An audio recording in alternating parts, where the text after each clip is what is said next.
The world is filled with battles you cannot win, arguments you cannot resolve, forces you cannot control, and the herd wastes its life fighting them anyway, bleeding their spirit dry in wars that do not belong to them.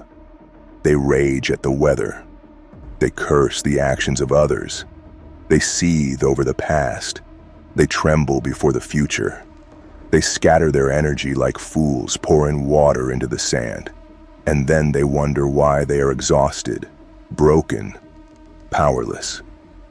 Marcus Aurelius carved the truth into stone. You have power over your mind, not outside events. Realize this, and you will find strength. Freedom is not the absence of pain. Freedom is not the guarantee of success. Freedom is the ruthless discipline to place your energy only where it counts. On your own thoughts, your own actions, your own relentless path forward. You must become a master of your attention. You must become a savage guardian over where you place your energy. Most men throw their power away on things that do not deserve even a second of their fire. They rage against the actions of fools. They waste years seeking revenge on ghosts. They poison their minds with outrage over events they cannot touch, cannot change, cannot command. You must be different. You must draw a brutal line between what is yours and what is not. Your mind is yours. Your actions are yours. Your discipline is yours. The opinions of others are not yours. The betrayals of others are not yours. The chaos of fortune is not yours. These things pass by you like storms pass mountains. They can tear at your walls, but they cannot define you unless you lower your gates and invite them in.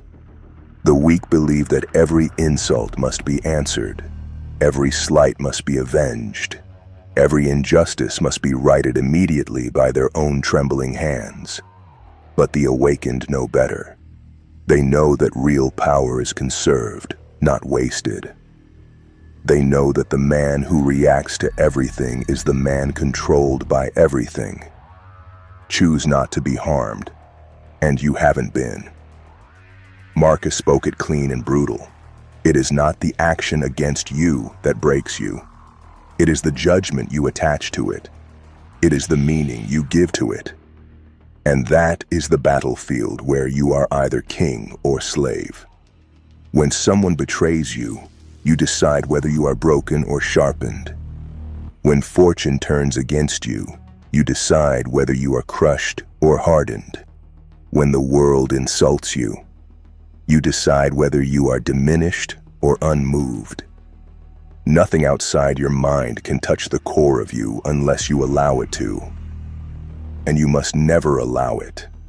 That is your true dominion, the only true empire any man can claim. Every moment you waste reacting to what you cannot control is a moment you surrender your throne.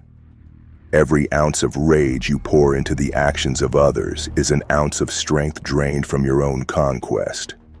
The world offers you infinite distractions, endless battles, endless provocations, endless excuses to spend your life chasing ghosts and wrestling shadows. But you must move differently. You must rise above the noise and fix your eyes only on the battles that build your empire. When you master this, you become something rare, something terrifying. A man who cannot be baited. A man who cannot be moved from his path by insults, betrayals, failures, or storms. You become a force of nature, calm in the chaos, focused in the noise, relentless while the world tears itself apart over meaningless slights. You must ask yourself, with ruthless honesty, every time anger rises, is this mine to command? If the answer is no, you release it without a second thought. You do not argue with it. You do not reason with it. You do not dwell on it. You sever it. You conserve your energy like a general preserves his elite soldiers, deploying them only where the true war is fought. where the true thrones are won. Marcus Aurelius understood that victory is not found in controlling others. It is found in mastering yourself so completely that others' actions become irrelevant. Their betrayal, a shadow; their slander, a breeze against your armor; their success or failure, a distant fire that neither warms you nor burns you. You remain untouched because you have placed your spirit where no enemy hands can reach it. When the herd howls for your attention, you remain silent.